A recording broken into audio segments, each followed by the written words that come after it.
ਸਲਾਮੁਅਲੈਕਮ। ਵਾਲੇਕਮ ਵੇ ਕਿਹੜਾ ਆ ਪੁੱਤ?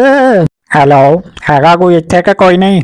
ਵੇ ਇੱਥੇ ਹੀ ਆ ਪੁੱਤ। ਐਸ ਉਮਰੇ ਮੈਂ ਕਿਹੜਾ ਕਬੱਡੀ ਦਾ ਮੈਚ ਖੇਡਣ ਜਾਣਾ ਵਾ। ਬਹਿ ਜਾ ਇੱਥੇ, ਧਿਆਨ ਨਾ ਬਈ, ਤੋੜ ਨਾ ਦਈ ਕੁਰਸੀ ਮੇਰੀ। ਅੰਮੀ ਦੀ ਸੁਣਾ, ਵਾਵਾ ਤੁਰੀ ਫਿਰਦੀ ਆ?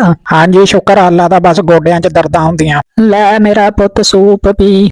ਮੇਰਾ ਵੀ ਔਂਤਰਾ ਲੱਕ ਨਹੀਂ ਬਸ ਸਾਥ ਦਿੰਦਾ, ਬਾਕੀ ਤੇ ਅੱਲਾ ਦਾ ਸ਼ੁਕਰ ਆ ਠੀਕ ਆ ਹੁਣ। ਬੜਾ ਸਟਾਪੂ ਖੇਡਿਆ ਮੈਂ ਤੇਰੀ ਦੇ ਨਾਲ। ਅੱਲਾ ਸੂਪ ਤੇ ਦੱਸ ਕਾਦਾ ਵਾ? ਉਹ ਸਬਰ ਕਰ ਲਾ, ਦੱਸ ਦਿੰਨੀ ਆ। ਮੈਨੂੰ ਕਿਸੇ ਸਿਆਣੇ ਨੇ ਕਿਹਾ ਸੀਗਾ ਵੀ ਮੱਛੀਆਂ ਦੇ ਪਾਇਆਂ ਦਾ ਸੂਪ ਬਣਾ ਕੇ ਪੀਆ, ਲੱਕ ਦੀ ਪੀੜ ਹਟ ਜਾਏਗੀ ਤੇਰੀ। ਲੈ ਦੱਸ, ਮੇਰੇ ਕਿਹੜਾ ਮੋਹਰੇ ਹਿੱਲੇ ਆ ਵੀ ਤੂੰ ਭਰ ਕੇ ਪਿਆਲਾ ਮੈਨੂੰ ਫੜਾਤਾ ਵਾ? ਆ ਫੜ ਆਪਣਾ ਪਿਆਲਾ ਭਾਈ, ਮੈਂ ਨਹੀਂ ਪੀਂਦਾ ਇਹ ਸੂਪ। ਵੇ ਰੁਕ ਵੱਡਿਆ ਕਾਲਿਆ, ਮੇਰੇ ਡੱਬ ਨਾਲ ਪਿਸਤੌਲ ਵੀ ਆ ਇੱਥੇ। ਬਹਿ ਚੁੱਪ ਕਰਕੇ, ਤੈਨੂੰ ਮੈਂ ਦੱਸਾਂ। ਫੜ ਪਿਆਲੀ, ਤੂੰ ਪੀਂਦਾ ਨਹੀਂ ਨਵਾਬ ਵੱਡਾ। ਵੈਸੇ ਵੀ ਜਿਹੜੇ ਮਿਸ਼ਨ ਤੇ ਹੁਣ ਤੂੰ ਜਾ ਰਿਹਾ ਵਾ ਅੱਛੂ ਬੇਟੇ, ਉੱਥੇ ਧੱਕੇ ਨਾਲ ਤੇਰੇ ਮੋਹਰੇ ਹਿੱਲ ਜਾਣੇ ਆ। ਮੇਰਾ ਪੁੱਤ ਨੱਕ ਘੁੱਟ ਕੇ ਇਹਨੂੰ ਏਦਾਂ ਪੀ ਜਾ ਜਿਵੇਂ ਅਯਾਮ ਦੀ ਤਲਖੀ ਨੂੰ ਸਾਗਰ ਨੇ ਪੀਤਾ ਸੀ।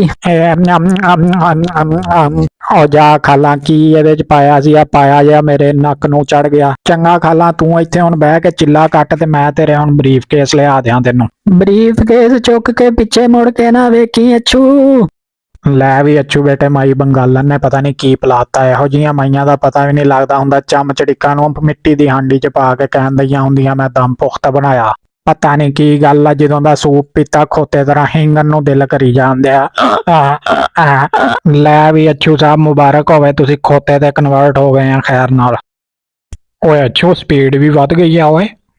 ਉਹ ਸਾਹ ਵੀ ਨਹੀਂ ਦਿਆ ਹੋਇਆ ਚੜਨਾ। ਵੇਖ ਚੜਾਈ ਕਿੰਨੀ ਸਪੀਡ 'ਚ ਚੜ ਗਿਆ ਮੈਂ। ਲੈ ਵੀ ਅੱਛਾ, ਚਲੋ ਛੱਡੋ, ਜੋ ਵੀ ਹੋਣਾ ਸੀ ਹੋ ਗਿਆ। ਬਰੀਫ ਕੇਸ ਚੱਕੀਏ ਮਾਈ ਦਾ। ਓਏ ਹਿੱਲੀ ਨਾ, ਧੁੰਨੀ 'ਚ ਗੋਲੀ ਮਾਰ ਦੂੰ। ਨਾ ਚਾਚਾ, ਕਹੀਂ ਕੁਛ ਨਾ, ਮੈਂ ਸਿਲੰਡਰ ਕਰਦਾ। ਮੈਂ ਤੇ ਸਿਲੰਡਰ ਕਰ ਦੇਣਾ ਸੀਗਾ, ਪਰ ਆ ਸੂਪ ਨੇ ਨਹੀਂ ਕਰਨ ਦੇਣਾ ਮੈਨੂੰ। ਹੁਣ ਇਹਦੇ ਨਾਲ ਮੇਰਾ ਦਿਲ ਏਦਾਂ ਕਰਨ ਦਿਆ ਵੀ ਮੇਰੇ ਉੱਤੇ ਕੋਈ ਵਜ਼ਨ ਲੱਦ ਦੇਵੇ ਹੁਣ 5-7 ਮਣ ਦਾ, ਤੇ ਮੈਂ ਏਦਾਂ ਹੀ ਭੱਜਿਆ ਹੀ ਫਿਰਾਂ। ਖੈਰ ਟਾਈਮ ਥੋੜਾ ਆਪਣੇ ਕੋਲ, ਆਪਾਂ ਦੂਸਰਾ ਵੀ ਬਰੀਫ ਕੇਸ ਚੱਕਣਾ ਵਾ ਤੇ ਇਹਦੇ ਉੱਤੇ ਗੱਡੀ ਦੇ ਨਿਕਲੀਏ। ਲੈ ਵੀ ਅੱਛੂ ਸਾਹਿਬ, ਇੱਕ ਗੱਲ ਦੀ ਸਮਝ ਨਹੀਂ ਆਈ ਵੀ ਆ ਖੁਫੀਆ ਏਜੰਸੀ ਵਾਲੇ ਬੰਦੇ ਕਿਉਂ ਇੰਨਾ ਪਿੱਛੇ ਪੈ ਗਏ ਆ? ਬਰੀਫ ਕੇਸਾਂ 'ਚ ਹੈ ਕੀ ਆ?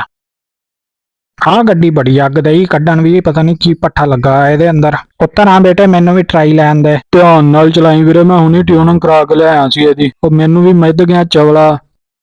ਲੈ ਵੀ ਤੀਸਰਾ ਤੇ ਆਖਰੀ ਬਰੀਫ ਕੇਸ ਆ ਅੱਛੂ ਬੇਟੇ, ਚੱਕ ਕੇ ਤੇ ਇੱਥੋਂ ਏਦਾਂ ਨਿਕਲ ਜਿਵੇਂ 100 ਵਾਲਾ ਜਾਲੀ ਨੋਟ ਚਲਾ ਕੇ ਦੁਕਾਨ 'ਚੋਂ ਨਿਕਲਦਾ। ਉਹ ਭਾਈ ਪਿੱਛੋਂ ਅੱਗੇ ਹੋ ਜਿਓ। ਉਹ ਚਵਲਾ ਮਿੱਧ ਤਈ। ਹਾਏ ਮੈਂ ਮਰ ਗਈ, ਮੇਰਾ ਲੱਕ ਗਿਆ।